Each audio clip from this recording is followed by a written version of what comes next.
The hearing will come to order, and I want to welcome each and every one of you to this hearing on how forced labor in China taints America's seafood supply chain.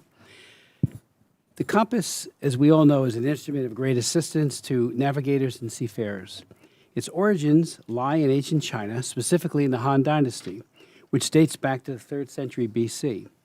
It's one of the many enduring contributions China has made not only to maritime exploration, navigation, and safety, but also to world civilization.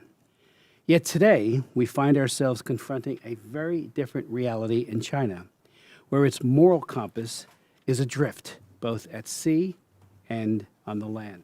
Recent revelations from a comprehensive 4-year investigation conducted by the Outlaw Ocean Project has shed light on deeply troubling practices within the Chinese distant water fishing fleet and seafood processing industry.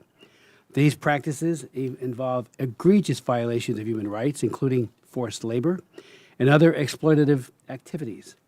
A 4-year investigation led brilliantly by Urbina, who will testify to our commission today, found, for example, that, quote, almost half of the Chinese squid fleet, 357 of the 751 ships that they studied, were tied to human rights and environmental violations, and that over 100 Chinese squid ships engaged in illegal fishing, including trespassing into waters of other nations.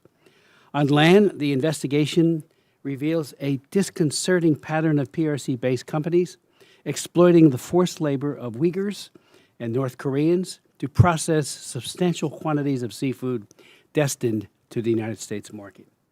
From fish sticks to calamari, these products infiltrate the supply chains of major restaurants, wholesalers, and even find their way into the meals served in American schools and military bases. Such actions directly contravene the Uyghur Forced Labor Prevention Act and the Countering American Adversaries Through Sanctions Acts, both of which strictly prohibit the importation of goods produced by forced labor into the United States market. It is evident that the People's Republic of China is not the sole party involved in these reprehensible practices. Governments, including our own, have been complicit, however unwittingly or wittingly, in the procurement of tainted seafood. Our panel of experts, and what a group of experts we have indeed before this commission today, will testify and emphasize the extent to which government procurement processes and policies have enabled these injustices. That is why Senator Merkley and I have drafted a letter to the Department of Homeland Security without objection. The letter to Mayorkas, to Secretary Mayorkas, will be made a part of the record, calling for a comprehensive investigation into not only the PRC's disturbing activities at sea and on the land, but also the weaknesses of our system and the complicity of the private sector in the seafood industry. Beyond these egregious abuses of human rights, there are also national security implications as well. Chinese fishing vessels serve as part of China's maritime militia. Earlier this year, such vessels, under the guise of fishing boats, severed cables on Matsu Island, an island off the coast of China, still under the control of Taiwan. Additionally, hundreds of Chinese fishing ships reportedly operate in waters belonging to the Philippines, Vietnam, Malaysia, and Indonesia, serving as a civilian militia to escort Chinese oil and gas survey vessels and drilling rigs. More to the point, just last Sunday, a Chinese Coast Guard ship collided with a Philippine vessel en route to deliver supplies to an outpost that the Philippines maintains at Second Thomas Shoal, located approximately 100 nautical miles off its coast. China claims that this territory, far beyond its legitimate boundaries, despite the fact that the Permanent Court of Arbitration in The Hague made a binding decision in 2016 under the UN Convention on the Law of the Sea that this area lies within the Philippines' territorial waters. This underscores an important fact. China, under Xi Jinping and the Chinese Communist Party, is willing to upend rules of the global international order and act in a lawless, predatory manner both at sea and on land. It shows no respect for human rights. We see that in a myriad of areas in addition to this one today, and it does not respect labor rights. I would point out parenthetically that when China was under consideration and the United States was moving towards the WTO with China, I held 2 hearings on that. and voted against ascension into the WTO and argued that they would change the WTO and not the other way around. We were foolish, in my opinion, to think that somehow a rule-based organization like WTO would somehow mitigate their abuses. Instead, they exploit them, and they have not come under the banner of international law even a little bit. Thanks in large part, let me just say this, to the reporting of Ian and his team, and published in the New Yorker and elsewhere, the consciences of American businesses and government leaders are awakening.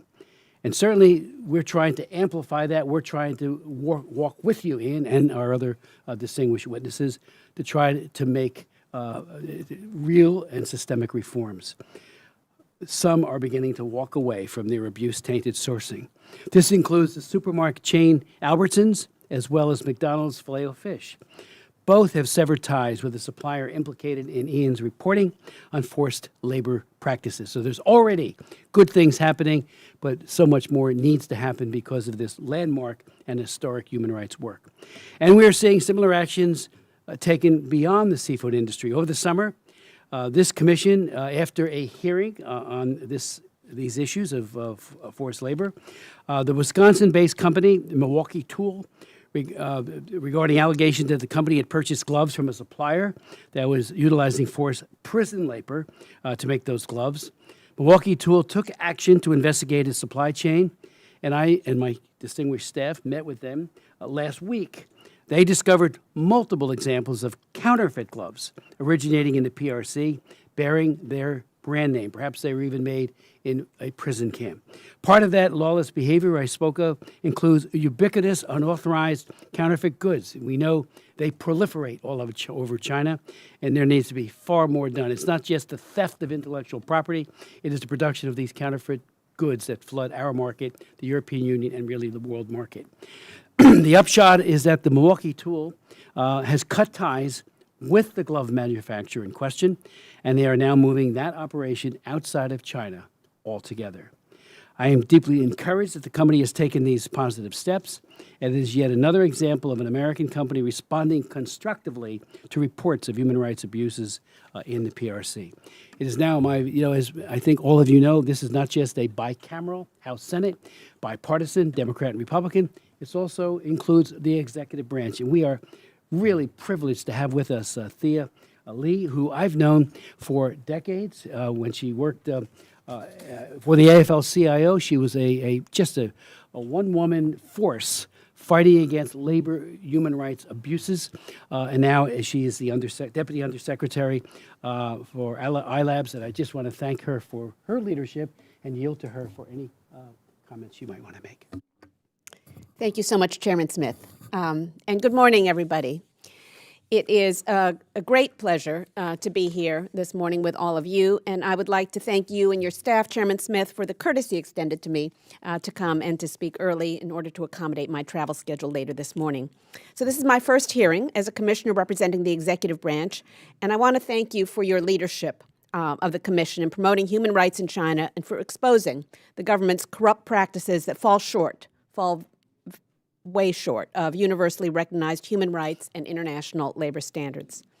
I would also like to thank the witnesses for being here today, and I look forward to your testimonies.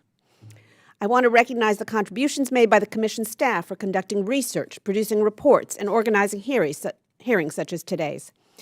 Exposing the abusive labor practices in fishing is of critical importance, as those abuses impact America's seafood supply chain, global supply chains, and community livelihoods around the world.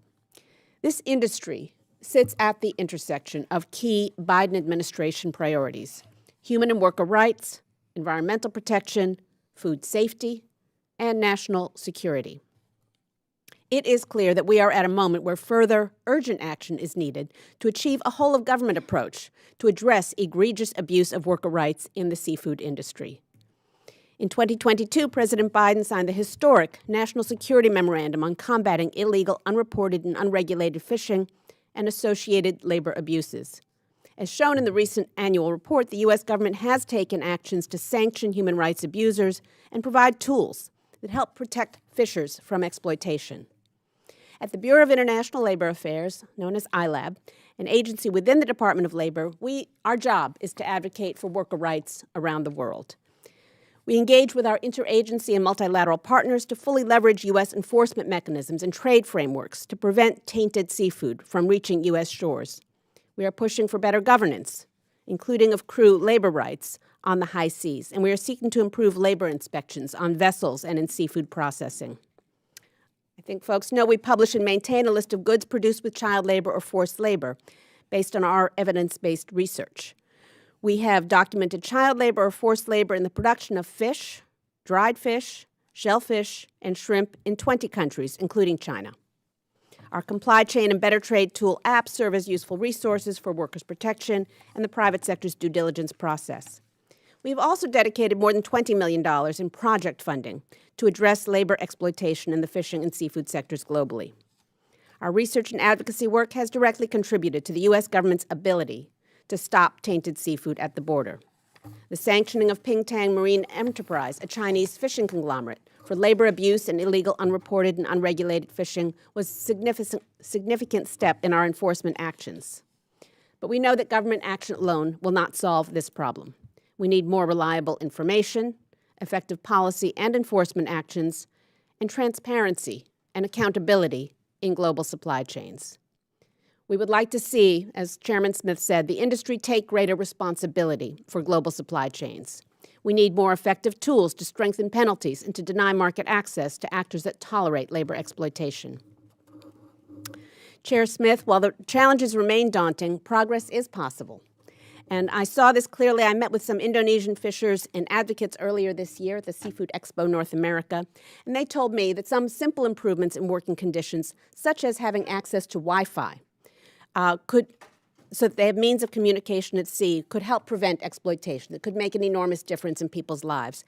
And we have been working with the Taiwanese government and with others to see if we can move that forward, because it provides a chain of communication and it can help address especially some of the most egregious labor abuses in terms of unsafe conditions and forced labor.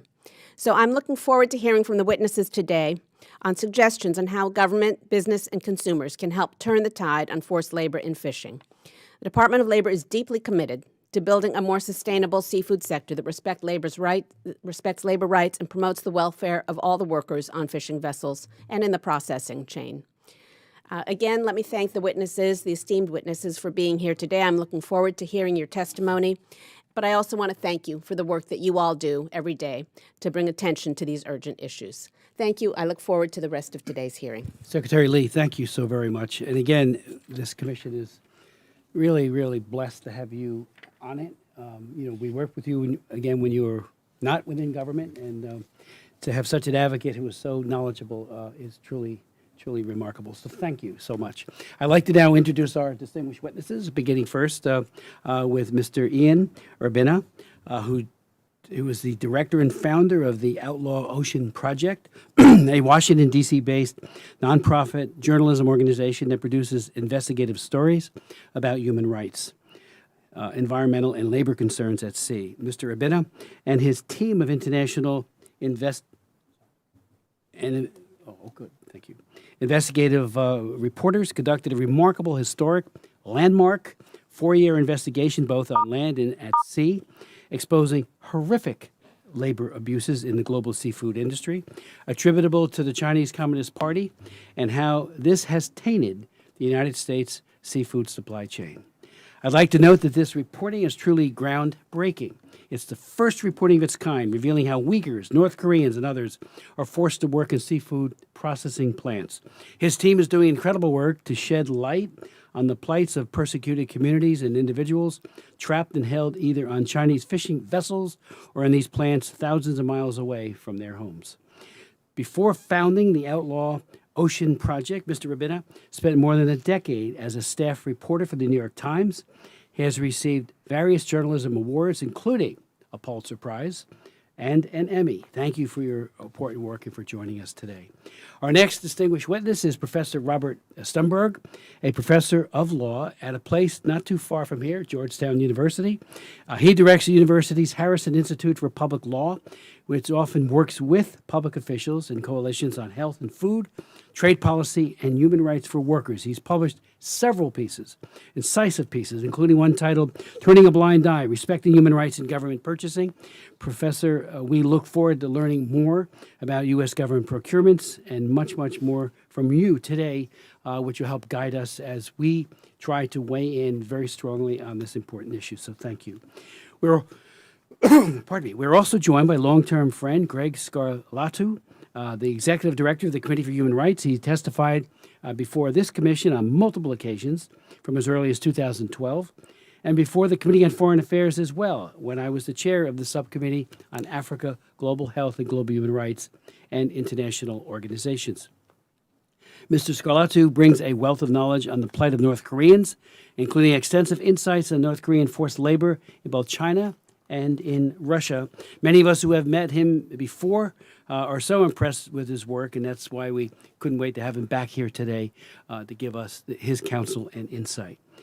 Finally, I'd like to welcome Sally Yozell, the Director of Environmental Security Program at the Stimson Center, where she leads a team that conducts research and develops global security strategies to combat illegal, unreported, and unregulated fishing, put an end to forced labor and human rights abuses in the seafood industry, and work to increase transparency throughout the seafood supply chain.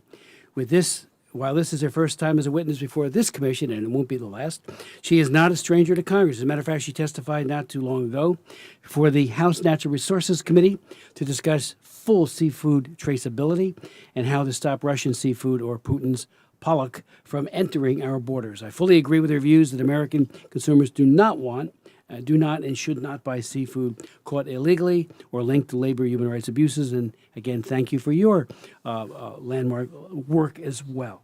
We are joined, of course, by our very distinguished co-chair, Senator Merkley, and yield him such time as he may consume.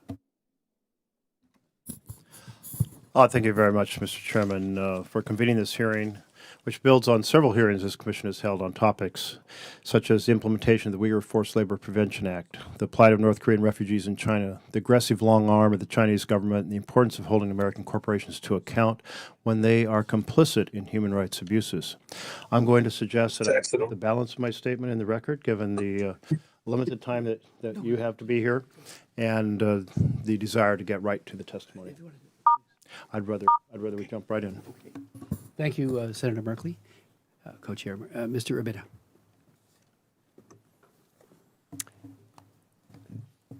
Thank you to Chairman Smith and Chairman Merkley, and thank you to the rest of the commission for inviting me to speak. I'll briefly talk about a 4-year investigation that my news organization, the Outlaw Ocean Project, conducted in collaboration with The New Yorker, focused on China's role in human rights and environmental concerns tied to the world's seafood supply chain. Seafood is a distinct global commodity. It is the world's last major source of wild protein. It is the largest globally traded food commodity by value. Seafood is also harder to track than many other products. It is typically harvested offshore, often on the high seas, where there's limited national jurisdiction and little enforcement of what few murky rules exist. Labor spot checks on ships at sea are rare. These workplaces stay in constant motion. Deckhands are often undocumented. They tend to come from poorer nations. Their access to political capital and legal recourse in the form, say, of lawyers, advocates, journalists, or unions is minimal. And between bait and plate, there are an inordinate number of handoffs of this product. It goes from fishing ship to refrigeration ship to port to processor to cold storage to exporter to U.S. importer to distributor or food service company, and then finally to restaurant, grocery store, or public food pantry, military base, or public school. These many handoffs make it tougher to trace the true origin of the catch and to ensure that there is no forced labor or other environmental crimes in the supply chain. Worse still, the few auditing entities that exist, what certification regimes that have emerged in the private sector, whether they focus on environmental or labor concerns, do a very poor job even at identifying and countering such crimes in these supply chains. China plays a unique role. It is the undisputed superpower of seafood because its distant water fishing fleet, which is to say those vessels in foreign or international waters, is vastly bigger than that of any other country. So too is China's processing capacity. Even seafood caught by U.S. flagged ships in our own waters is often shipped to China to be cleaned, cut, and packaged before being sent back to American consumers. China matters and was the focus of our investigation, not just because it is the global linchpin of seafood production, but also because China is the most opaque of settings, the most prone to illegal fishing practices, and, come to find out, the most dependent on forced labor when it comes to seafood. This forced labor occurs in two distinct realms, at sea and on land, on the fishing ships and in the processing plants. At sea, the problem of forced labor is endemic and varied. Debt bondage, human trafficking, beating of crew, criminal neglect in the form of berry, passport confiscation, wage withholding, denial of timely access to medical care, death from violence. We found a widespread pattern on Chinese ships. The investigation revealed that almost half of the Chinese fleet, 357 of 751 ships we studied, were tied to human rights or environmental violations. On land, the problem of forced labor is deep and consistent, especially after the start of the global pandemic led to severe labor, logistical, and supply chain problems in China. The government there began helping its massive seafood industry keep production and exports up and running. It did so by moving thousands of workers across the country from Xinjiang, a landlocked and subjugated region in the far west, to Shandong, a coastal eastern province in the far east, where much of the seafood infrastructure is based. Most of the global seafood industry is impacted. The investigation found that since 2018, more than 1,000 workers from Xinjiang have been forcibly relocated to at least 10 seafood processing plants in Shandong that supply dozens of major U.S. seafood brands as well as brands in at least 20 other countries. I need not tell this commission about China's labor transfer programs and the ways in which this state-run effort has been legally defined as state-sponsored forced labor, because the ethnic minorities pressed into service do not have an option to say no to these jobs. I also do not need to remind this commission that under the Uyghur Forced Labor Prevention Act, there are very clear and strict prohibitions of any products in part or whole being imported to the U.S. that rely on Xinjiang labor. Lastly, I do not need to tell the people gathered here that if credible evidence is brought forward, as I think our investigation has, indicating the existence of Xinjiang labor in a particular supply chain, then this federal law, the UFLPA, puts the onus on industry, on the companies themselves to prove that they do not in fact have Uyghurs or other ethnic minorities Xinjiang labor tied to their products. And until they do, U.S. Customs and Border Protection are supposed to block shipments of this import. U.S. companies responding by simply saying that their partners in China at the plants have reassured them that no forced labor exists in their plants is probably not sufficient evidence that they are free from forced labor. Similarly, relying on social or marine auditing firms that inspected these plants but, by their own admission, were not actually looking for the presence of Xinjiang workers is also not sufficient evidence that they are free from forced labor. The Chinese seafood industry and government has already responded that using Xinjiang workers is not illegal under Chinese law and that the use of these workers does not constitute forced labor because they receive proper living conditions, a salary, vocational training, and fair treatment. But U.S. seafood companies need to understand that this misses the point. Under U.S. law, any use of Xinjiang workers is deemed illegal because it occurs in the context of a larger government-run and coercive program, and whether these workers are paid or they tell auditors or the state media that they are happy to have the job is not relevant. Think here for comparison of the use of child laborers in other countries, which may be legal or defined distinctly in those nations, but regardless of their laws, it is not legal for those products to come into the U.S. As an aside, I will mention that I'm intentionally refraining for the time being from discussing additional set of processing plants in China that our investigation found tied to U.S. seafood importers and that rely on another form of state-sponsored forced labor, namely North Korean workers. As you know, imports to the U.S. associated with this demographic of forced labor is also strictly prohibited by federal law. We will soon publish more findings about this topic. But for now, I will humbly encourage the public to take a deep look at the broken nature of labor auditing of the seafood industry and why seafood companies have been allowed for too long to operate in a place where they have culpable deniability, because to operate there, they have to agree to not look too hard at thorny issues like human rights. In fairness to the industry, the world was not previously aware of how much Xinjiang labor had tainted the global seafood supply chain. The world was also not aware of how pervasive forced labor on Chinese fishing ships existed as well. That moment has now passed. We now see that hundreds of seafood companies are tied to these Chinese ships and these Chinese factories. The question is, what will industry and government do about it? The laws on the matter, at least in the U.S., are pretty clear. The issue is whether they will be enforced. Thank you for your time today. Thank you very much, Mr. Urbina, for that. I'd like to now recognize Mr. Stumberg. Good morning, and thank you for this opportunity to talk about 4 questions, if I can talk that fast. Number 1, which U.S. government agencies purchase seafood? Number 2, is the Buy American Act an effective antidote to purchasing seafood that is tainted by forced labor? Number 3, does the prohibition on purchasing goods made with forced labor and the U.S. Federal Acquisition Regulation, is it effective? And number 4, what's on the to-do list for fixing any gaps in these other laws?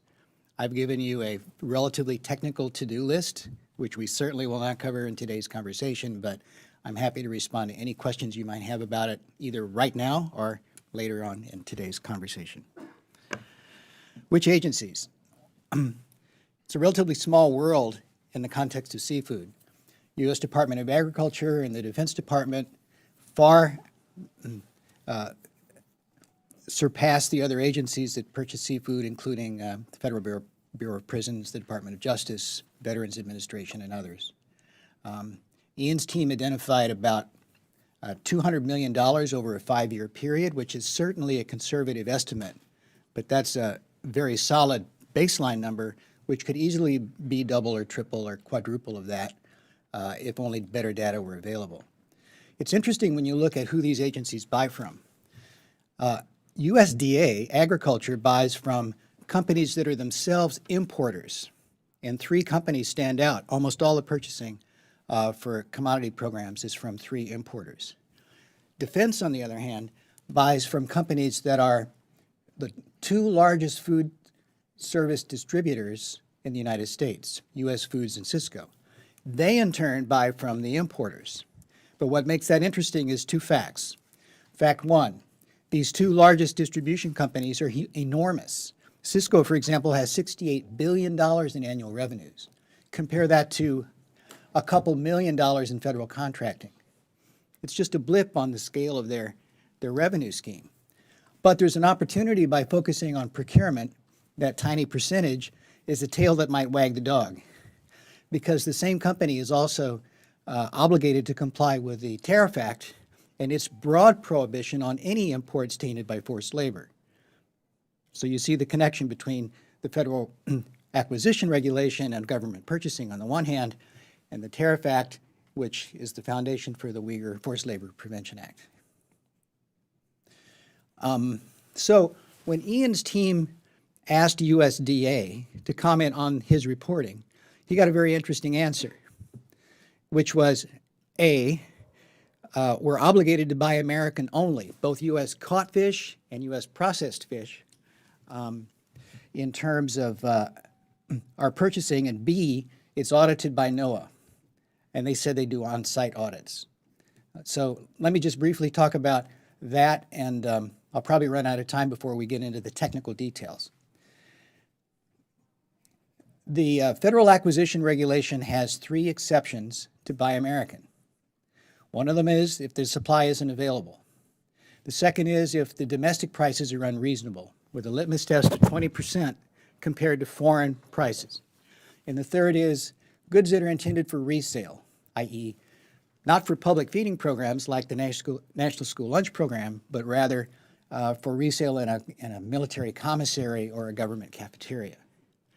So there's 3 exceptions, and you have to ask then the question, if the USDA's answer is that we're audited for all of our domestic processing, if they've already opted out of the Buy American Act, there's no foreign source to be audited. So they presented kind of a catch-22 on their own answer to the question that Ian proposed. And so it's not that they're wrong. I presume that most of their purchasing probably does comply with the Buy American Act, and yet is there enough of a loophole here, legally authorized under the Federal Acquisition Regulation, for them to buy based on these exceptions? Let's think about auditing for a second. They say they do on-site auditing, but what's the site? Audits are often typically based in companies' corporate headquarters. They say they do on-site audit for processing, but again, the headquarters of an audit of a processing company may be different from the actual facility of the company. And so it raises as many questions as it answers in terms of whether the answer that Ian got is actually a clear explanation of the way they do business. And then, of course, there's a possibility that they do perfectly comply with Buy American. These are big companies.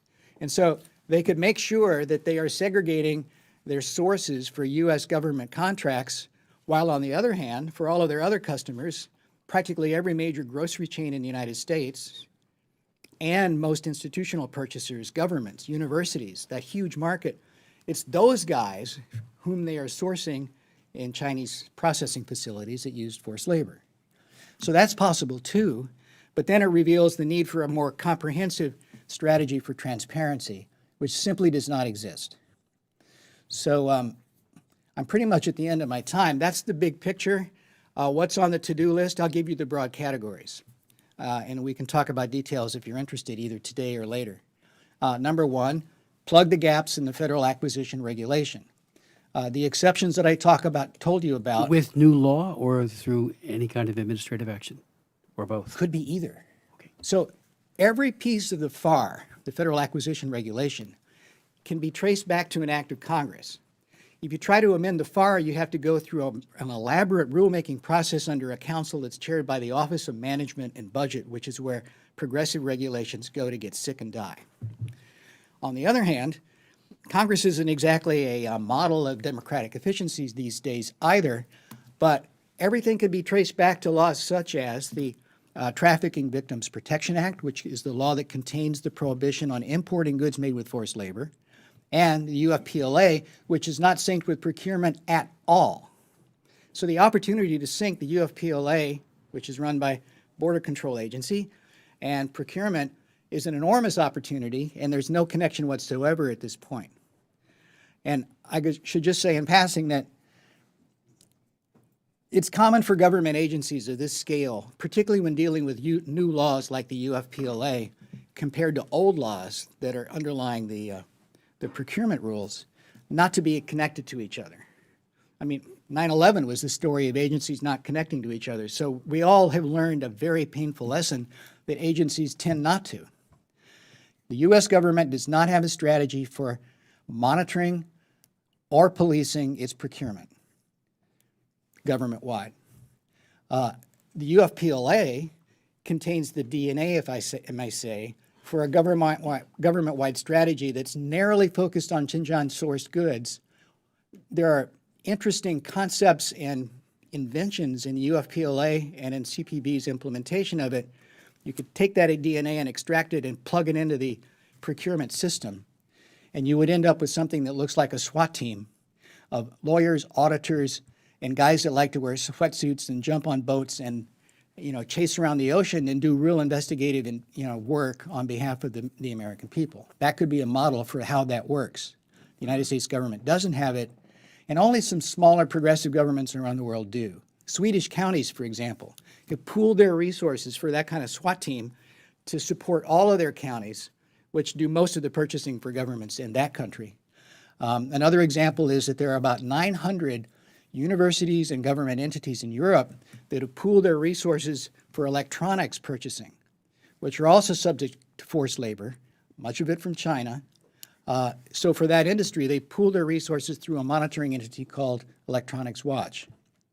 Electronics Watch, in turn, is based on the model of the Worker Rights Consortium. So there are models out there that the U.S. government could learn from, could incorporate into a strategy. There is no strategy. There should be. What better place to start with seafood as a test case to build that strategy around and then expand it to other sectors? Thank you so much.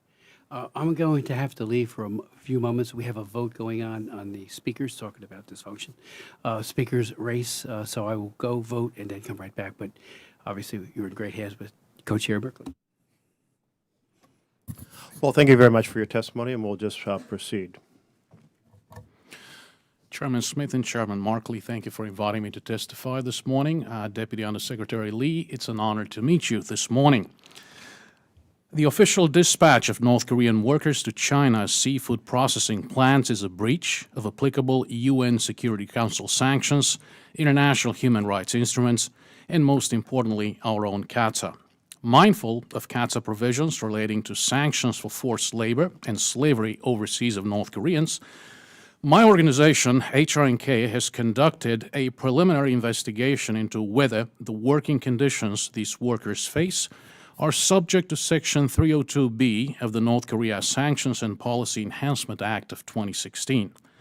We further endeavored to identify Chinese entities that employ North Korean laborers with the aim of determining if such entities and individuals in charge meet the criteria under Section 111 of the Trafficking Victims Protection Act of 2000.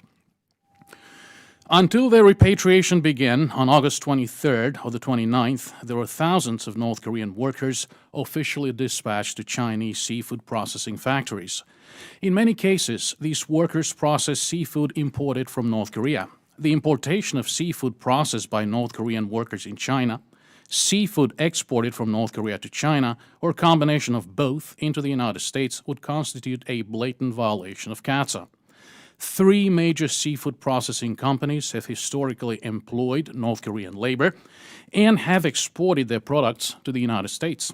Witnesses mentioned the presence of at least 3 seafood processing factories that employ North Korean workers in Donggang, Dandong City. North Korean seafood exported to China from Najin Port is primarily transported overland by vehicles through Chinese customs. It is then distributed and sold in China's Yanbian Korean Autonomous Prefecture, Liaoning Province, or flown into inland cities, including Beijing. Seafood processed in Huncheon is exported as frozen or dried food to the United States, Europe, Japan, and other countries. The main North Korean seafood products transported inland in this manner include various species of squid, croaker, snow crab, hair crab, and blue crab. North Korean workers process fish caught seasonally, such as cod and pollock, as well as clams during clam season. They also process octopus and shellfish packaged as Chinese export products. There are reported instances of processed seafood marked Made in China being shipped out to Vladivostok, where labels are switched to Made in Russia and exported to third countries. The employment of North Korean workers in Chinese seafood processing plants and labor standards violations may contravene to the ILO's Forced Labor Convention No. 29 and the Abolition of Forced Labor Convention No. 105, other ILO conventions, the Universal Declaration of Human Rights, and the Protocol to Prevent, Suppress, and Punish Trafficking Persons, also known as the Palermo Protocol. The North Korean seafood processing workers face inhumane working conditions, long working hours, denial of proper rest and breaks, harsh treatment, and minimal safety measures, posing a risk to their physical and mental well-being. Lack of freedom and communication, they're often isolated, facing limited contact with the outside world and their families. They're unable to exercise their right to freedom of movement and communication. Absence of labor rights, such rights, including the right to unionize and engage in collective bargaining, are inexistent. North Korean workers covet overseas positions, as the average monthly remittance of $70 is dramatically higher than the $3 average monthly industrial wage in North Korea.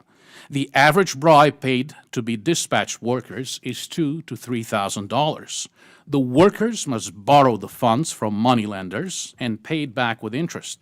The workers are lured with false promises and subsequently entrapped under abysmal working conditions. Wage violations through compulsory contributions extracted by the North Korean authorities, unpaid overtime, precarious safety, and health conditions are widespread. The workers must moonlight for other companies to pay back their loans with the approval of 3 site supervisors, party security agency technical manager, who must also be bribed. Including moonlighting, a North Korean seafood processing worker in China may make up to about $210 a month. The North Korean workers' monthly wages are paid upon their repatriation in North Korean currency at the official exchange rate. During the COVID-19 quarantine, the workers received no wages, and the interest on loans increased, reportedly leading to about 30 suicides, most of them women. The Chinese companies pay the North Korean regime mostly based on production volume. The payment is made in Chinese currency. Men mainly carry frozen fish blocks, and women sit down and peel fish or squid or sort clams and crabs by size. Most of the North Koreans work the whole day in cold storage. Additionally, the pungent smell inside is unbearable. North Korean workers at the Chinese seafood processing plants usually work about 10 hours a day. If production targets are not met, the workday can extend to over 12 hours. The witness respectfully recommends the following: continue to encourage civil society groups with relevant networks to continue investigating conditions of work at Chinese seafood processing factories and whether products processed by North Koreans may end up on the U.S. market. Propose that new findings on violations affecting North Koreans at such factories be included in the annual report on trafficking in persons required under Section 110B of the Trafficking Victims Protection Act of 2000. Seek to determine whether the government of China has made any serious and sustained efforts to eliminate severe forms of trafficking in persons as they relate to the official dispatching of North Korean workers to Chinese seafood processing plants. And finally, seek to confirm whether seafood exported from China to the United States contains North Korean seafood products and whether North Korean workers officially dispatched to China process seafood exported from China to the United States. If confirmed, for example, if confirmed based on newly available information and analysis, for example, such products would have to be denied entry at any of the U.S. ports pursuant, for example, to a prohibition under Section 307 of the Tariff Act of 1930. Thank you very much. Thank you so much for bringing this perspective to bear on the North Korean element of forced labor. And now we'll turn to Sally Yozell. Good morning, Chairman Merkley and Undersecretary Lee. Thank you for the opportunity to testify today. I ask unanimous consent that I include my full testimony into the record. Without objection. I was asked to speak about IUU fishing, or illegal, unreported, and unregulated fishing, and the seafood supply chain. IUU fishing can take many forms and has been linked to criminal and illicit activities such as smuggling of guns, drugs, and wildlife, human trafficking and forced labor, as we've heard, as well as money laundering and tax fraud. In all of its forms, IUU fishing directly contributes to overfishing, threatening the sustainability of fish stocks and damaging marine ecosystems. IUU fishing harms the economic, food, and environmental security of coastal communities, particularly in developing countries, and can destabilize the security of maritime states by fueling corruption and distorting markets. I saw these impacts recently firsthand on a trip to the Gulf of Guinea, where Chinese-owned operations have expanded their industrial fleets, fish meal operations, and fish bases. These developing nations often lack the financial and technical capacity to manage their fisheries, and they often lack the political will, which can be influenced by Chinese investment. This can lead to food insecurity and unemployment, environmental degradation, and civil unrest. IUU fishing counts for a third of global fish harvests, and it is valued at more than $30 billion annually. Ultimately, it occurs because it remains profitable. Loopholes persist, and the opaqueness of the global seafood supply chain have made it largely invisible to governments, businesses, and consumers. That is, until last week, when Mr. Urbina's reporting has blown the lid off one of the most traded food commodities in the world, revealing a very dark side that has flourished undetected. Seafood accounts for more than $140 billion in trade each year. The demand for seafood is greater than ever. The United States is the second largest seafood importer behind China, and last year we imported 340,000 metric tons of seafood valued at over $30 billion. We know one simple truth. U.S. consumers and consumers around the world do not want to eat seafood that is caught illegally or that is the product of forced labor and human rights abuses. But how do they know? The United States imports about 85% of all its seafood. Just under 40% of U.S. seafood imports are initially caught in U.S. waters, exported for processing in Asia and China, and then re-imported into the United States. An illustrative example of this is pollock and salmon. Because of the war on Ukraine, Russian-caught seafood is currently banned from the United States, yet Russian pollock and salmon enter U.S. commerce every single day. Under the U.S. Cool Act, fish that is processed in China becomes a product of China, essentially hiding its real origin. So Russian catch can be processed alongside U.S. harvested fish, where it is commingled, and processed into fish blocks, fish sticks, canned salmon, or frozen fillets, and then sent back to grocery stores, restaurants, and even our own school lunch programs, and onto unwitting American consumers.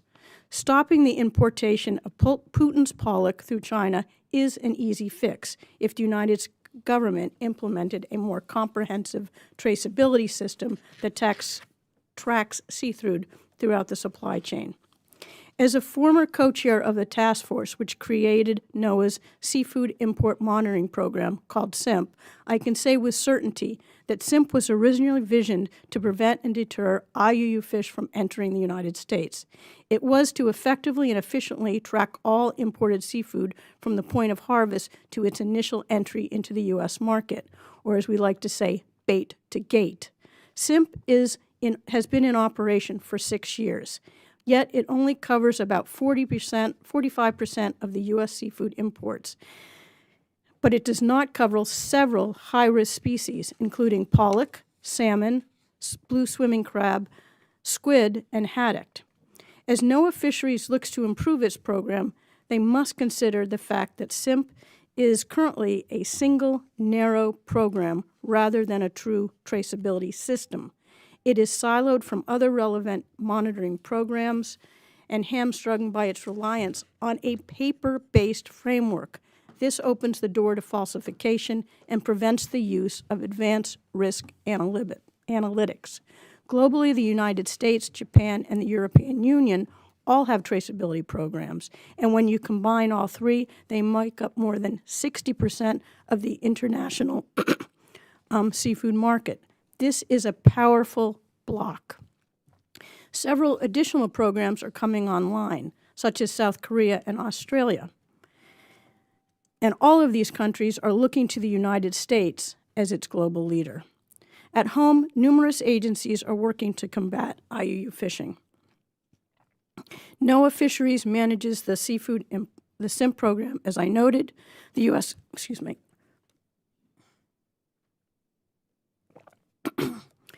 The U.S. Coast Guard uses satellite AIS and radar to track its fishing vessels at sea.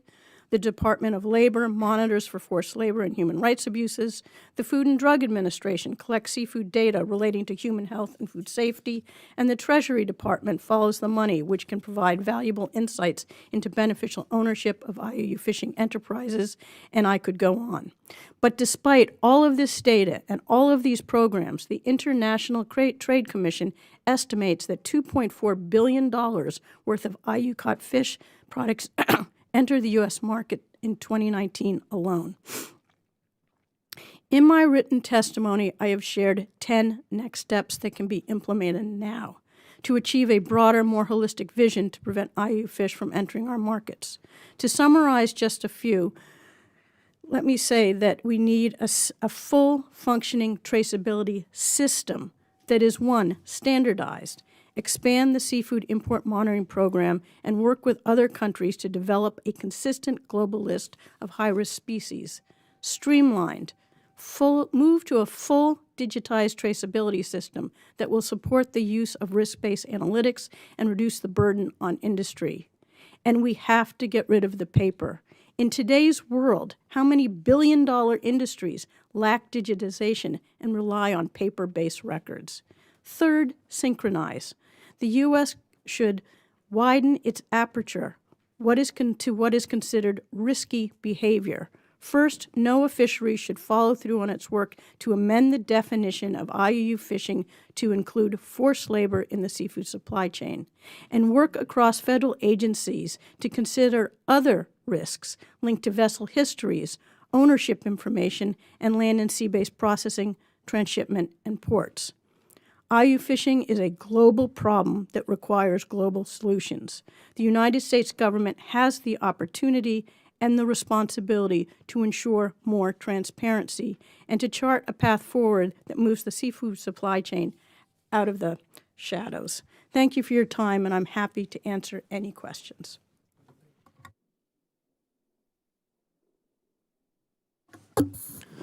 Thank you very much, Ms. Yozell. I'm going to note that there are submissions for the record, and these are from these individuals. Yes. From Judy Gearhart, Research Professor, American University Accountability Research Center. From Badri Jamali, the Horn of Africa Institute. From Stephanie Madsen, Executive Director at Sea Processing Association. And Michael Sinclair, former executive at Brookings. If there's no objection, their material will be entered into the record. Hearing none, so ordered. And now our chair has returned.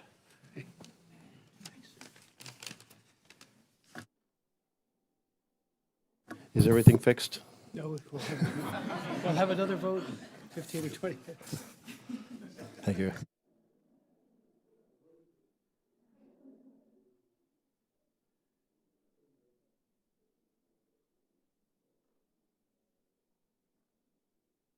You know, Mr. Urbina, you mentioned auditors and you know, one of the things that I've been very concerned about for the longest of times, as a matter of fact, back in 2012, I actually chaired a hearing on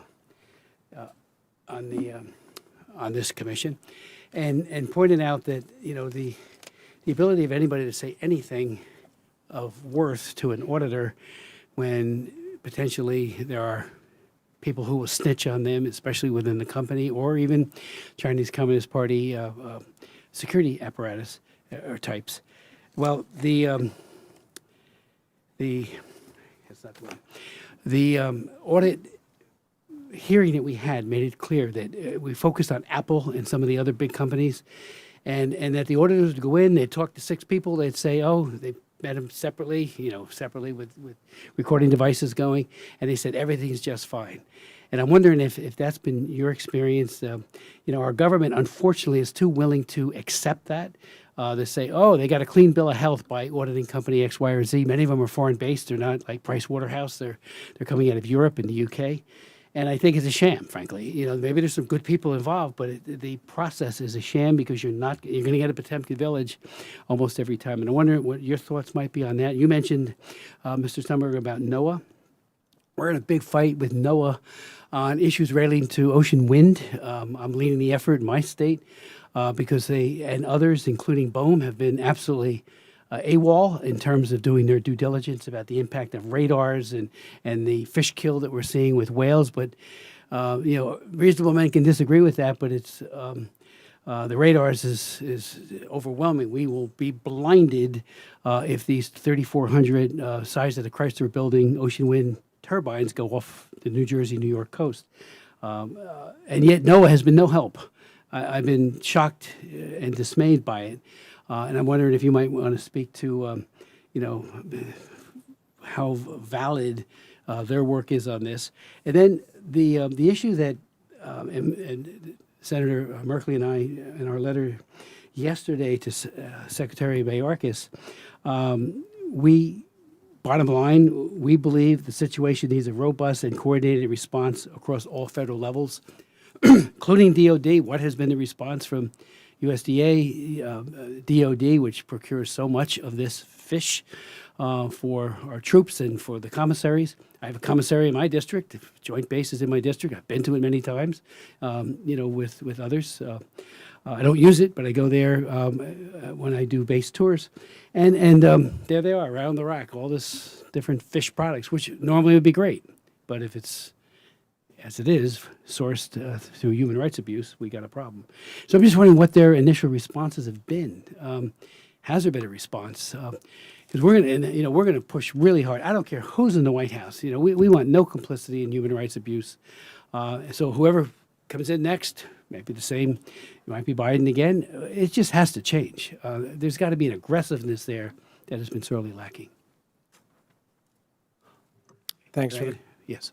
questions. On the issue of auditing, I would just sort of maybe pull up to altitude and take a big bird's eye view on it, and first start by saying it's important to think of seafood in the way that it's distinct from other products, and remember that there are these two distinct universes where seafood is coming from and processing through.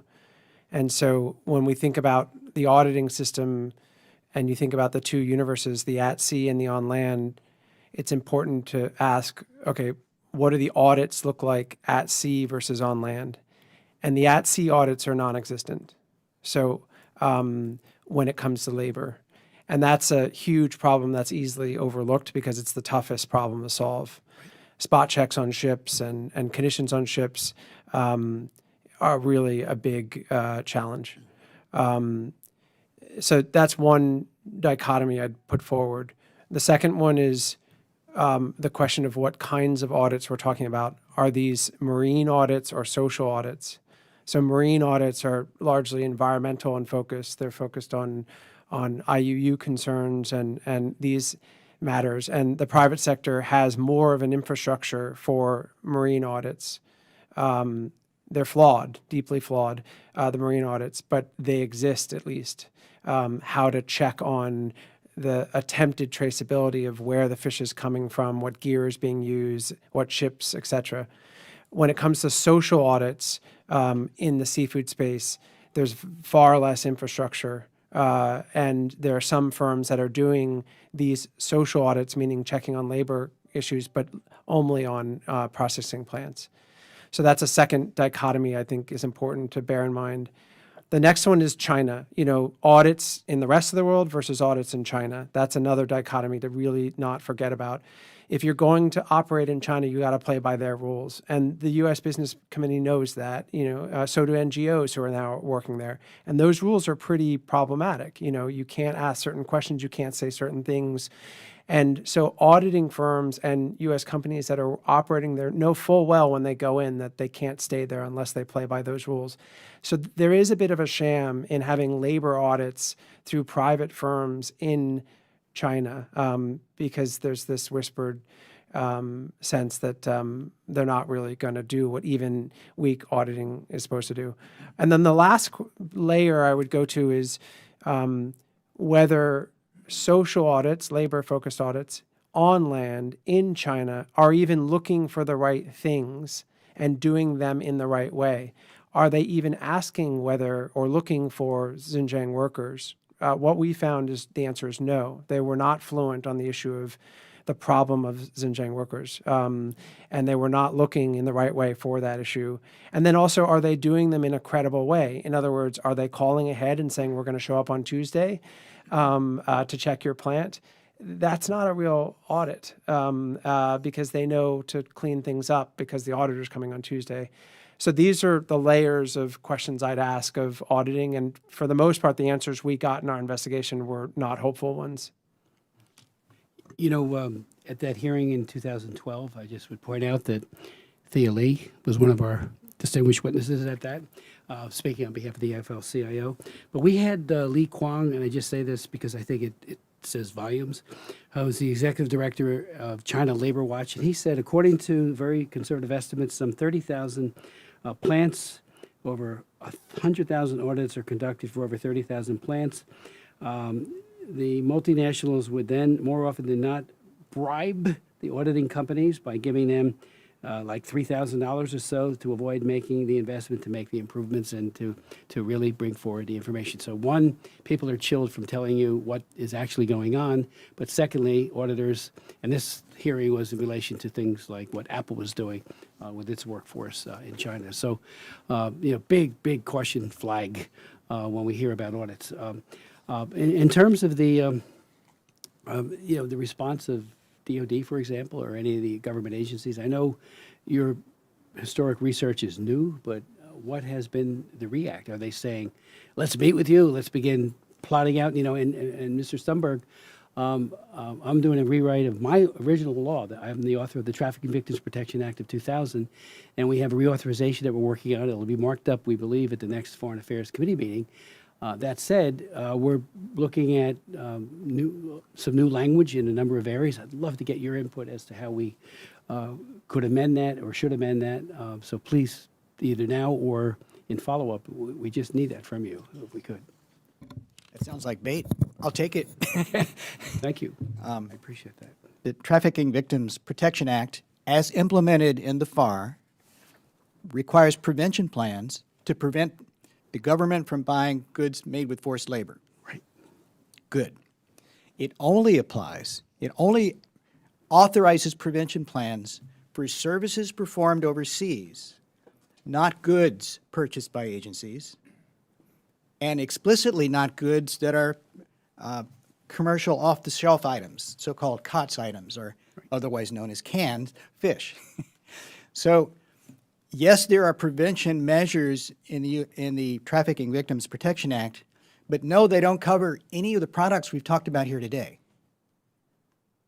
And for the overseas services, what they have in mind is commissary services for military bases and embassies overseas, not importation of goods produced overseas or processed overseas. So there's a complete disconnect in the Trafficking Victims Protection Act as relates to the FAR, because a good thing, the FAR has imported those provisions in its rules for federal agencies to purchase by, unlike there's no connection in the Uyghur Act. So the agencies that are doing the procurement should follow the precedent set for trafficking victims by importing from the Uyghur Act some of its standards. But right now, what they would be importing is a flawed model that relates only to services, not products. Does that make sense? It does. And And we the can follow threshold up is with you on very the high, text. yeah. Deeply appreciate it, because we're doing it right now. Right. So thank you. Finally, Mr. Scarlatoiu, in your testimony, you stated all North Korean workers in Chinese seafood plants who were detained during COVID-19 were recently repatriated. I understand that some of them had to stay longer than 3 years due to lockdown during the pandemic. Does that mean they will be reprimanded for staying longer in a foreign land and then contracted 3 years, even though it was out of their control? Sir, so basically we're dealing with two categories of North Koreans. The ones who are there without government approval. China claims that they're illegal economic migrants. They're arrested, punished, and forcibly repatriated to North Korea, where they face a credible fear of persecution. Workers have normally been okay for as long as they follow the instructions of their three site supervisors, the State Security Department fellow, the site technical supervisor, and the party representative, the Korean Workers' Party representative. So they go back home, and for about 3 years, they're under the surveillance of their Gestapo, Stasi, basically the Ministry of State Security, and then they're okay. However, in this particular case, they overstayed their contracts. Most of them still moved around in groups. Their humanitarian situation was dire. There were no contracts. There was no money at their work sites. Few of them managed to moonlight if some companies were still open for business with the approval of the 3 site supervisors whom they had to bribe. We have had very credible reports from sources within the North Korean escapee community, who in turn have their sources inside China, that things were so bad that these workers had to work on Chinese farms. They barely had 1 meal a day. And it went as far as these workers go into the local markets to acquire vegetable clippings, the clippings that are thrown away, and making vegetable soup out of them. I've mentioned the issue of loan sharks. These workers do want, at the initial stage, positions overseas. The average monthly salary of a North Korean industrial worker is $3 a month. They can make as much as 70, or if they manage to moonlight, even up to 210. They have to pay a bribe in the amount of $2,000 to $3,000. They have to repay the loan sharks. Interest accumulates. This is what happened under COVID, and they were all under tremendous pressure. We have had reports of about 30 suicides amongst these workers, most of them women. In terms of the repression they face when they go back home, based on what we know about how North Korea operates, yes, sir, they will be under much more pressure than their predecessors, who were simply out there in China until the contracts expired and then they came back home. In North Korea, it doesn't matter that you haven't done anything wrong. If there is a perceived offense of having worked at an unauthorized work site, having overstayed your contract regardless of the reason why, the likelihood that they will face some degree of punishment, if not harsh punishment, is quite high. Ms. Yozell, a few years ago, I chaired a hearing on Malaysia and being red-carded for their abuses with regards to their fishing. Can you explain the difference between the U.S. seafood import program and the red-carding program of the EU? Sure. So the EU system, as you say, is a carded system, and basically it is a government-to-government system in which literally there is catch verification that the seafood that is being caught is not IUU fish, and if it is, then a country will first receive a yellow card, and then if they don't improve their the work they do, then they get a red card, and when they receive a red card, all seafood from that country is no longer allowed to be imported. On the other hand, the U.S. system, the SIMP program, is it's the industry that is required to determine if seafood is the seafood caught is being IUU or not, and it is not government to government. Information is then passed through, and NOAA then determines, based on the information it receives from the brokers, whether or not the seafood is IUU fishing or is IUU fish or not. Thank you so much, and I'm going to ask you, Director Urbina, thank you for your 4-year study, and in your testimony, you note that you studied some 751 ships, and you've also referred to how difficult that is. What does it mean to study a ship? Like, were 751 boats tracked as to what they were offloading and where they were offloading it, or were these conversations with 751 crews, or how did you go about this very difficult task? Sure. Again, thinking in bifurcated fashion, at sea, on land. So 3 of the 4 years was really focused on the at-sea universe. And our hope was to look at the entire Chinese distant water fleet. That was too big to take on. So we then honed it down to look at the portion of the fleet that we thought was potentially most interesting and illustrative. So we honed in on the squid fleet for a bunch of reasons. The squid fleet in the distant water, squid fleet is in the most interesting places around the world: North Korean waters, coast of West Africa, high seas Falkland Islands, high seas Galapagos. The goal then was to go to those 4 places and lay eyes directly on the vessels and try to talk our way onto the vessels to witness crew, witness conditions, check seafood traceability in their refrigeration, talk to officers and captains, etc. And that was successful in each of those places. We were able to get on vessels.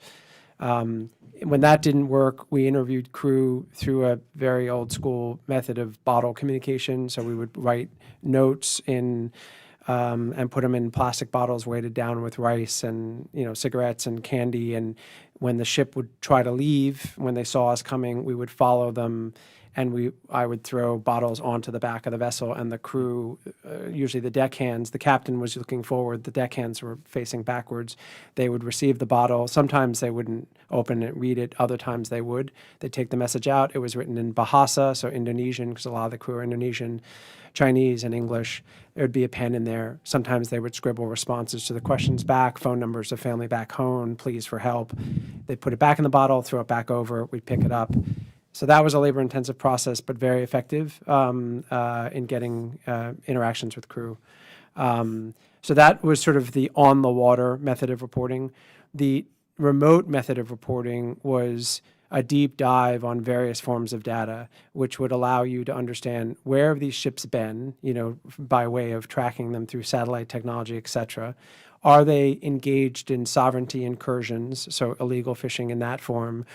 Or is there a written record in any universe, be it foreign media or state reports or other databases, of dead bodies coming off of these ships, of infractions by these ships? So vacuum in all that you can about the vessels and build a database so that you can identify levels of concern for different vessels, and then connect the supply chain dots from those vessels to refrigeration, to port, to processing plant, to U.S. or European buyer. And so that's the only way you have impact is if you can make it relevant to European and American consumers. And for that, you need the supply chain work. You can just talk about a bad thing happening on a vessel, but no one's going to care unless they realize they're tied.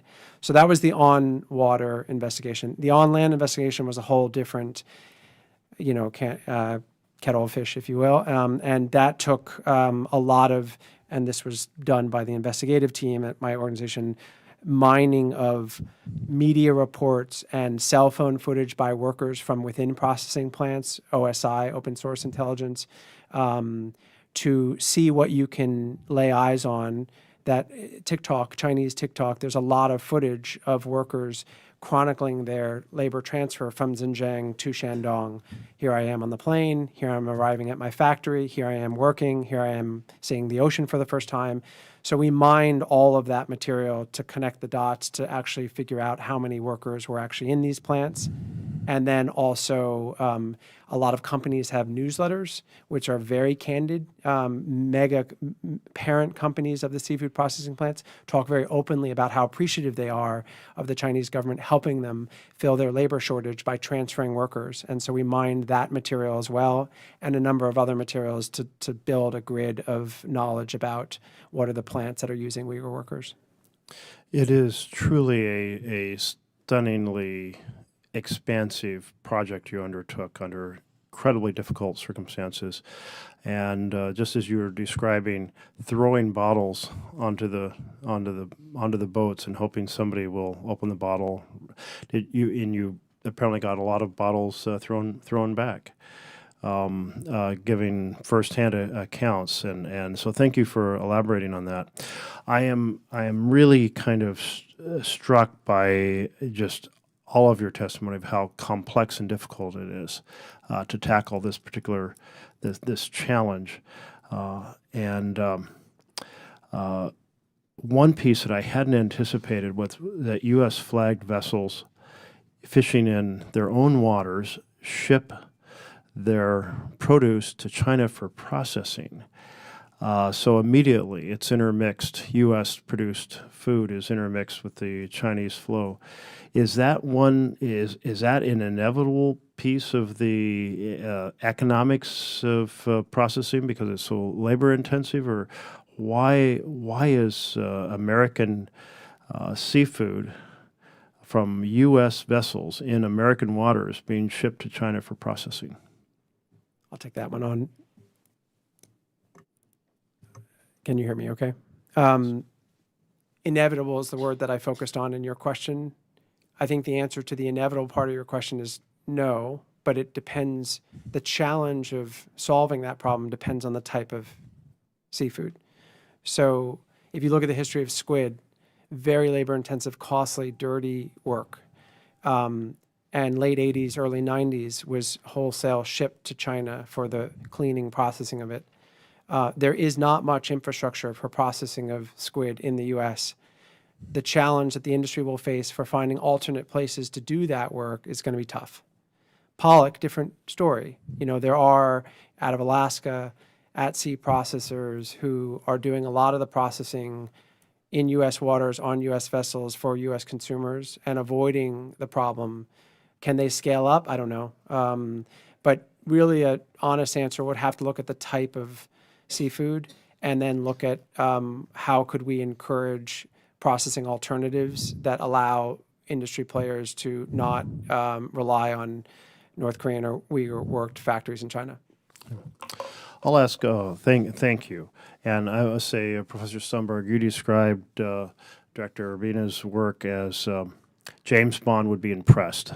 And I think that's certainly, the more you know about your project, the more that rings true. One of the challenges we've had with the UFLPA is that even if goods are detained, when they are released, they are sent to Canada. If they're banned from our market, they're sent to Canada or Europe. How much do we have to accentuate international cooperation to have any significant impact on this challenge? In addition to that, 2 years ago, Congress asked, Is your microphone turned on, sir? it says talk. Okay, okay. 2 years ago, Congress asked Department of State and Defense to look around the world and report back to Congress on the risk of forced labor in seafood. And Sally probably knows more about this than I do, but the report that came back to Congress was that 29 countries, including China, but 29 countries have a very high risk of forced labor in their seafood. And so the need for this kind of monitoring is profound. You're right. There are obvious markets all around the world. If they can't sell their seafood in the United States, they're going to go somewhere else. They are going to go somewhere else. Someone else will buy that seafood. So why bother, right? Well, from a moral point of view, why bother is easy. You know, the American taxpayers don't want to be trading on forced labor products just to save a few pennies on the dollar. Why bother in terms of the rule of law and a global economy that is working for working people in the United States as well as abroad? If American workers, including the processors in Alaska, have to compete with forced labor in China, they're not going to. How do you compete with slave labor? So let me Right. let me reframe the question. Right. Because as a principal author of UFLPA, I certainly believe that we should be doing this. How do we get Canada and Europe to work in concert with the United States to help us tackle this challenge? Well, I don't have a profound answer to that profound question, but I will observe this. Europe is ahead of this. The European Union has already approved a comprehensive sustainability disclosure mandate for all of their member governments, a directive that was approved and is now being implemented, approved last year, being implemented now, the Corporate Sustainability Reporting Directive. So they're years ahead of us for that country, Europe-wide, industry-wide disclosure system, the kind of systematic approach that Sally was alluding to earlier, including very specific auditing protocols. And they're implementing it now as we speak. On the tail of that, both the European Parliament and the Commission have approved proposals for mandatory due diligence, which is, I guess, legalese for doing the kind of homework that Ian was talking about, and the kind of homework that CPB has outlined for itself in its own work plan. It's just that when you read the details of the European approach to due diligence, It's pretty gauzy. It's chock full of legal jargon. It's hard to understand how it's really going to happen. But when you read the CPB program, you go, oh, this could actually work. So in some sense, the United States is a thought leader, but we're way behind Europe in terms of scaling this up and applying it not just to seafood, not just to food, but industry-wide, region-wide.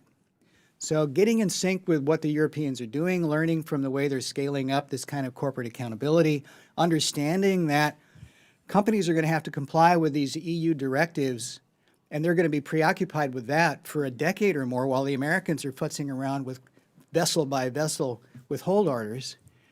You know, we're not on the same page, and the Europeans are really making us look like we're in the 20th century still. So that's a quickie answer to your question. Thank you.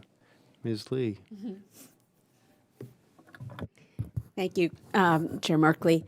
And I think you could feel I was getting interested in this answer, because this is part of what I spend a lot of my time doing, is trying to think about how do we cooperate better with other countries, how do we cooperate better within the United States government, because we actually have some very powerful tools, and I think you all have mentioned several of them, and I don't think we're using them to the full extent that we need to or could do that. So I guess one quick thing with respect to Canada is that in our most recent USMCA trinational meeting, Mexico and Canada, under the USMCA, committed to also institute a forced labor import ban.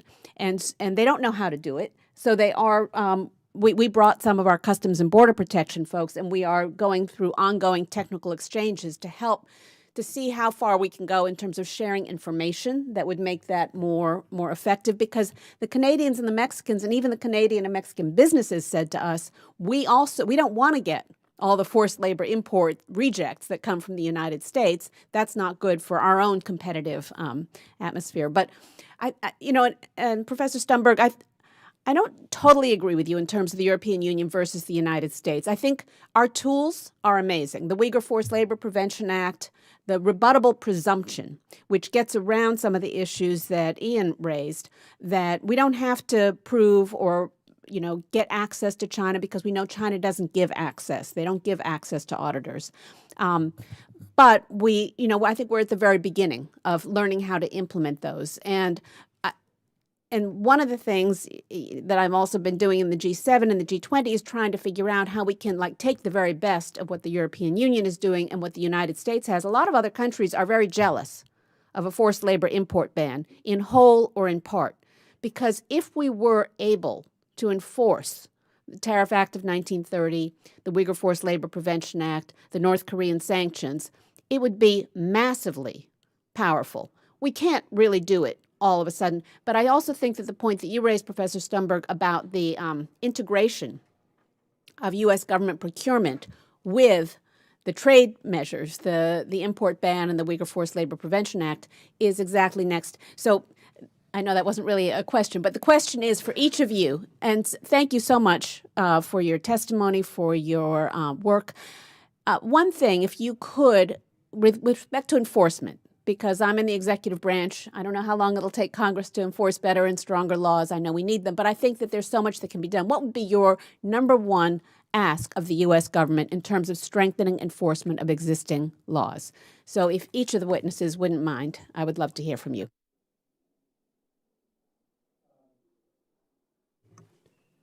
I'm going to cheat and answer with multiple small pieces that add up to one. I think that when it comes to enforcement, as the point you made, there's a real problem within the U.S. government about agencies not actually working well with each other. And I know that sounds boring and very Washington-focused, but as I look at this over a decade, it's a huge problem. So you even look at things like trafficking getting introduced as a element within SIMP. The bigger issue is that the agency that oversees SIMP isn't built to be looking at trafficking issues and labor issues. ILAB is, and even state is. But the whole program of SIMP resides under an agency that's a bunch of folks that are really, really strong on fishery issues and marine issues, but not labor issues. But everyone is defensive about their jurisdiction, and therefore there's language in the rule, but not real actual implementation of it. That's got to be fixed, and it's by people in this room. Similarly, threshold issues, say in Customs and Border Patrol, at their own interpretation of WROs, and what is the threshold for a case that might be brought forward. This person was trafficked, here's the evidence. The burden is on NGOs and journalists to do all that work. That's a problem. And then it's handed to Customs and Border, and Customs and Border sometimes, their lawyers will say, okay, but we want recent stuff, recent defined as within the last 2 years. These contracts, these people are at sea for 2 years. So your case is going to be automatically kicked out because your case of a trafficking human being is 3 or 4 years old. But the nature of the industry that that person's working in, they're going to be offshore for 2 years. So there are fundamental interpretive flaws and threshold issues in how these agencies are implementing the tools on the table, that unless someone really pushes and fixes those, the best law in the books isn't going to get what it's supposed to do.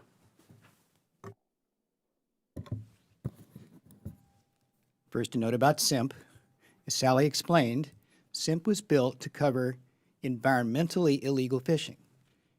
It was not built to cover human rights illegal fishing, nor does it cover any of the commercially valuable fish that the USDA and the Department of Defense purchases. If you just applied SIMP to what the U.S. government buys, that would be a big leap forward.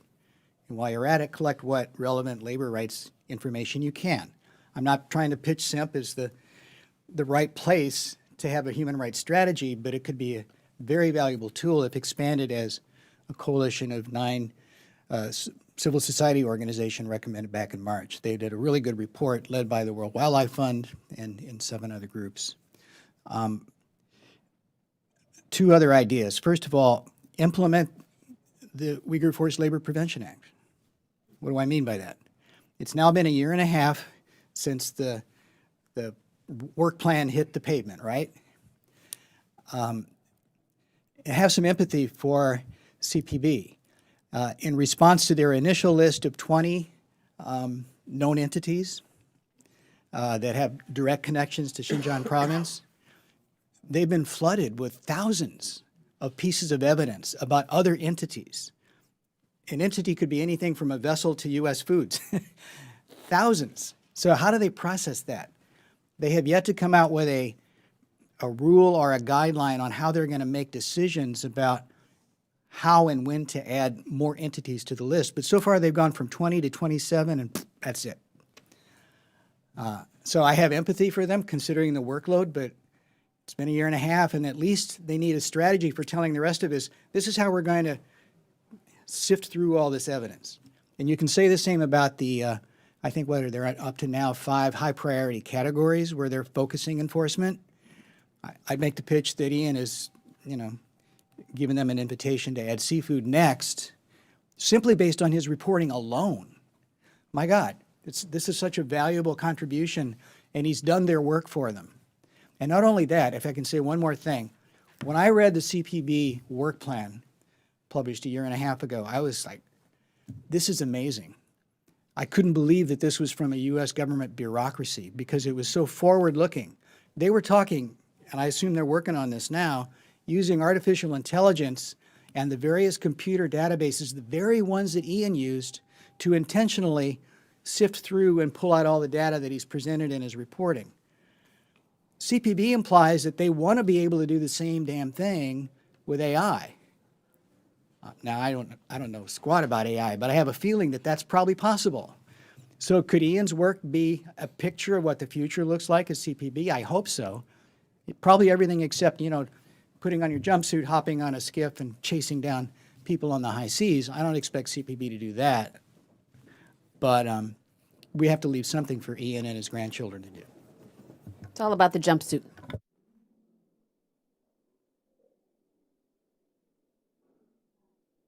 If I could say one last thing, but thank you so much for those answers. And I actually completely agree with what you both said here. And it's one of the things, iLab is in cooperation talks with both CBP and with NOAA, because as you say, we have the expertise. I have 165 staff now. We have tremendous technical expertise.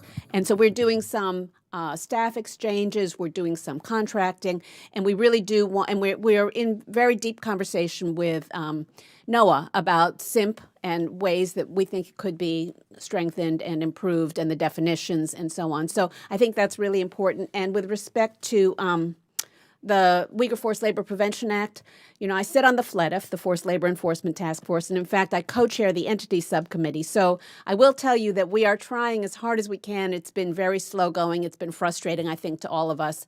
But, trying to figure out, what can withstand legal challenge, what can be as robust as possible. But I share your frustration with the slowness of the process. But I will tell you that we are really trying to use those tools that Congress gave us as effectively as we can. And I apologize, I'm going to have to leave for catch a plane, but thank you again to all of you for your work. If I could just hop in for a minute, please. I want to just note that you had asked what could be done, one or two things. I think number one thing that we've been waiting for quite some time is for NOAA to add labor and human rights abuses to the definition of IUU fishing. It's been they said they would a while ago, and they have backed off of that. In addition, I think it's really important. We recently interviewed several federal agencies and said, what do you need to do better at your job? Your agency, as well as others, all said sharing data and information. NOAA collects significant amount of information through its SNP program, but it does not share it, as well as you and other agencies collect a lot of information that NOAA could use, but they haven't asked for it. So we really need to open that aperture and understand all that we can about risky flags, risky vessels, risky ports, and I could go on. And I also want to just note that, there are a number of things that were in the NDAA and appropriations that have asked NOAA to try to harmonize the data and information more, and that has yet to occur. And then just finally, expanding the list of species covered. It's such a small list, yet pollock, salmon, squid, blue swimming crab, and haddock, all species we know have been the result of IU fishing, are not on NOAA's list, and they must be expanded to those and others. Thank you very much, Director Yozell, and thank you, Deputy Undersecretary Lee. This is why it's so valuable to have this commission have members of both parties from the House and Senate, but to have members of the executive branch. And I think much of the recommendations and ideas that are discussed here, having you here to hear them directly from your role inside the administration, hugely helpful. I hope we have given you sufficient time to catch your plane, but really appreciate that you're here in person. Thank you. Thank you. Thank you. So I'm going to raise some questions provided by others, starting with one from Congresswoman Wexton, who would like to have been here. And her question is for you, Mr. Urbina. And she asks, currently most Americans focus on where their fish is caught. For example, is it caught in Alaska or is it caught in Norway? Not about where they are processed, as in China or Russia Far East, and by whom. How do we make the complex supply chain more transparent so importers in the U.S. seafood industry understand that they are not violating the Uyghur Forced Labor Prevention Act and countering America's adversaries through Sanctions Act? Yeah, I think seafood, again, is distinct from, tomatoes or cotton or computer chips in that it traverses these two universes. And so one big thing that has to happen intellectually in the public space is we need to not be talking about seafood as a marine issue, but be talking about seafood as a product that crosses land as well. And so I think, that's one big step. So environmental groups, Oceana, for example, or Greenpeace or Sea Shepherd or whatever, need to be really working more closely with Human Rights Watch and lawmakers who are focused on land issues more than they are now. Number two, I think the infrastructure that exists for the private sector to monitor and trace its supply chain also has to evolve a lot. And hopefully this will be a poke in that direction, in that they can no longer, I think, simply put forward that they're MSC certified or that they've been, sort of accredited as a good steward by a private entity, and therefore they're sort of part of the ocean conservation team. That's not enough anymore. I think there has to be much more involvement by seafood companies in the on-land labor issues. And then lastly, I think Sally, really said it best. The definitional change in IUU to incorporate sea slavery or human rights issues is one big step. And then building on, as Bob and Sally have both said, SIMP, a flawed tool, but the one that's probably the most developed on the table.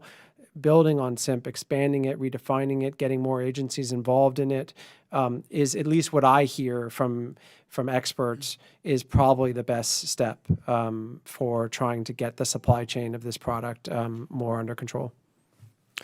Thank you. Thank you very much. And Chair Smith would like a little bit more of information regarding how has China reacted to the reporting about forced labor in their seafood industry? I'll answer that. So with a wall of silence, I mean, if you think of three big players that you would expect to respond to this reporting, one would be the market players, so seafood companies in Europe and the US. The second would be government players, meaning this government, and the third would be China. The history of the last 2 years of engaging with market players, and we put all of our interactions with all 300 companies up on our website, has been largely a wall of silence. Most of the big companies refuse to engage. A couple of exceptions engaged.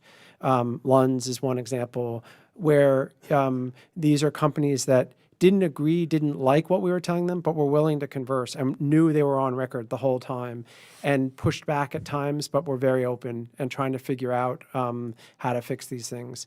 But the vast majority of market players did not. And I think that's a big problem because those who don't engage end up getting very little journalistic light on them because there's just this wall of silence from them.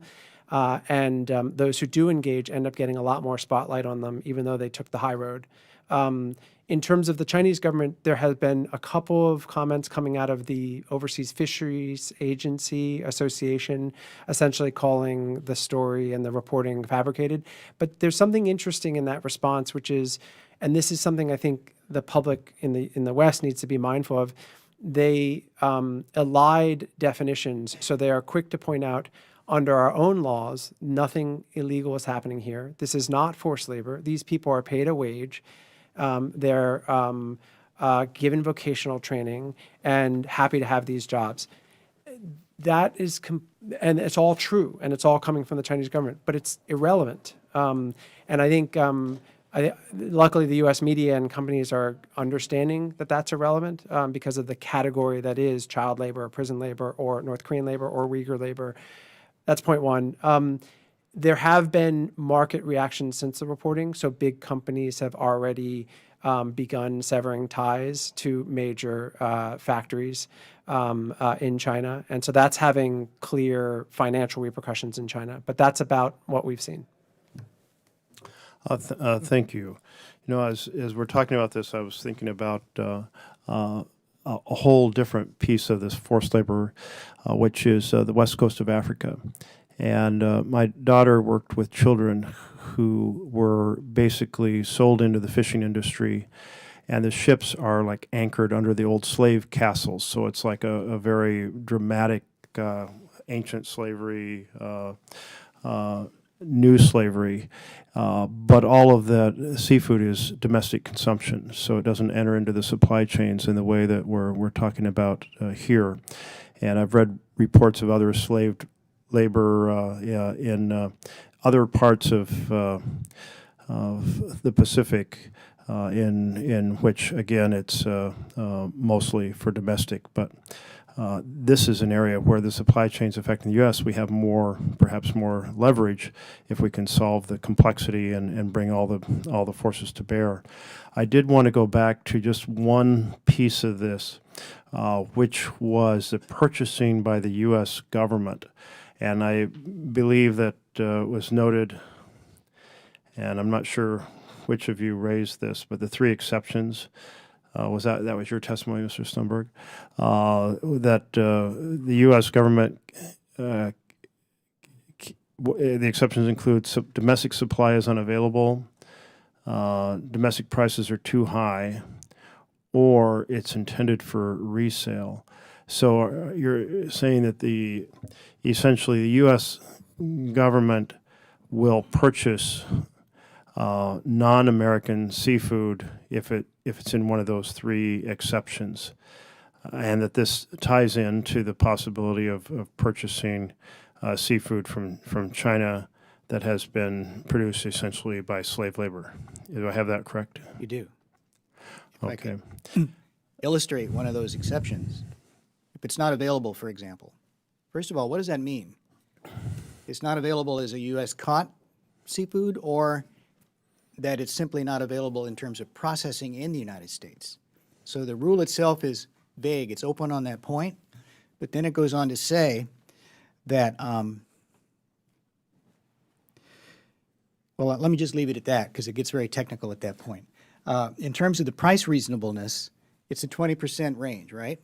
So comparing U.S. processing to any low-wage country, where do you get into a 20% range? I don't empirically understand or know what that looks like, but when you add the prospect of forced labor in that low-wage country, you can imagine how it gets to the point where it's not inevitable, but until someone says, no, you can't use forced labor, the price advantage may well be such that unwittingly the U.S. standard for what's a reasonable price incentivizes processors to go elsewhere in order to compete with the U.S. government. That third category, that it's intended for resale, why would the U.S. government be purchasing these supplies, non-American supplies, for resale? To help stock commissaries and to provide the raw goods for other contractors who are running cafeterias for U.S. government facilities, that kind of thing. Right. And I mention it only because it's very explicit in the regulation. So they've thought about it. And finally, I want to turn to you, Mr. Scarlatoiu, for bringing the North Korean aspect to bear. And you noted the enormous stress in which individuals may be excited about being able to leave North Korea for higher wages, but the North Korean government takes 90% of the wages, and the wages perhaps aren't paid until they return to North Korea, what might be many years, and that meanwhile the interest is accumulating on the money they borrowed to pay the bribe to get on that trip to begin with. And that the stress of this combined factor has produced significant evidence of suicides, primarily women, you mentioned. Why primarily women?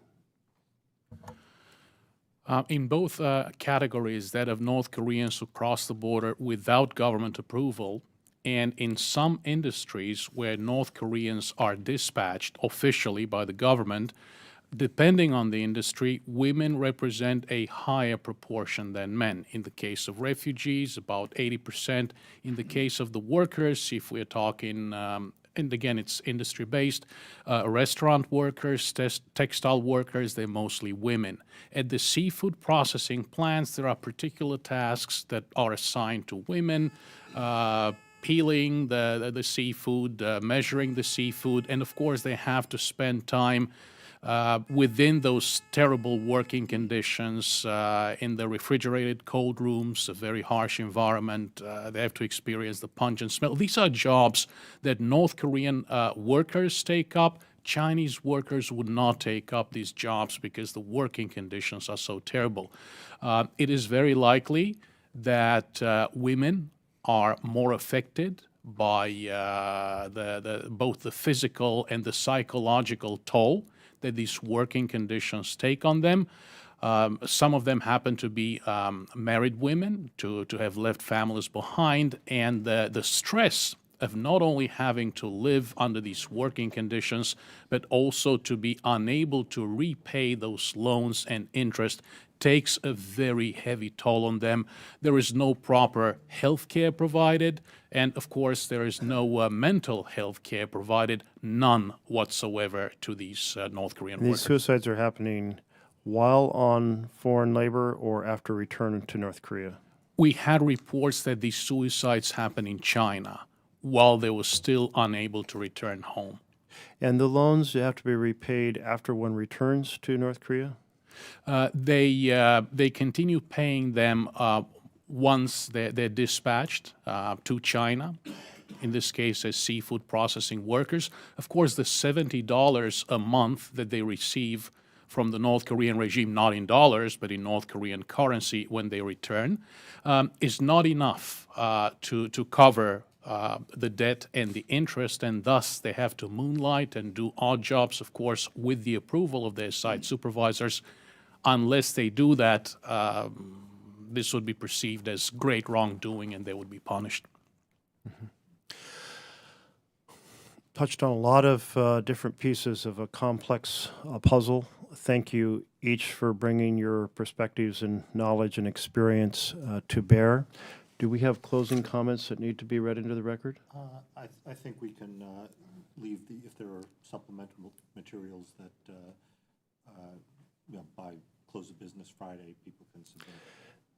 If there's any supplemental materials or questions from members of the commission, please submit them by end of day on Friday. And if we do have additional questions to send to you all, please respond as promptly as possible so we can get those into the record. Again, thank you very much for your testimony and your work on very significant human right challenge, one that this commission is determined to highlight and to develop as much as possible legislative strategies to increase our ability to improve those conditions. Thank you, and this hearing is adjourned. Thank you.